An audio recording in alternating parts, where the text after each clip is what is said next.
বর্ষাকালে কি ফুল গাছ লাগাচ্ছে আমার মা, দেখো এই যে কি ফুল গাছ লাগাচ্ছ? সাদা ফুল গাছ মানে কি বলো? ওটা টগর ফুল গাছ। দেখো যে উনি বলছে নারায়ণ, ঠিক আছে নারায়ণ ফুল গাছ লাগাও। দেখো তোমাদের এবার দেখায় কি করে নারায়ণ ফুল গাছ লাগায় মাটিতে। যেমন কাকিমা বলছে জীবনে প্রথমবার যে কলম দিয়েছে, দেখো শিকড় বেরিয়েছে, কি দারুণ। দেখো গাছের শিকড় দেখো কি দারুণ লাগছে। এবার এটাকে আমার মা এখন পুঁতবে কাদার মধ্যে। আমি আর কইছি কি যে তাহলে গাইস এই দেখো কি করছে আমার মা। ওটা দিলা বড় ওই দেখ কত গ্লাস না দিলাবে।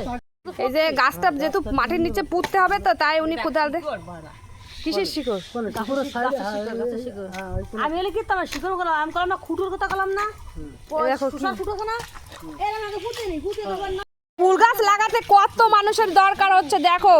তোমরা হয়তো ভাবছো এইটুকু একটা ফুল গাছ তার আবার এত মানে কেন ই করছে। লাগাই দেবা দেখো এই যে সে ফুল গাছটাকে এখন আমার মা লাগাচ্ছে, এটা হচ্ছে নারায়ণ ফুল গাছ। দেখো আমাদের বাড়িতে নারায়ণ গোড়াটা ডাবাই দাও তো। ডাবি গেলে ফেটে যাবে। দেখো এই দেখো এবার দাও না ও ফোটগুলো ভাঙবো না নে।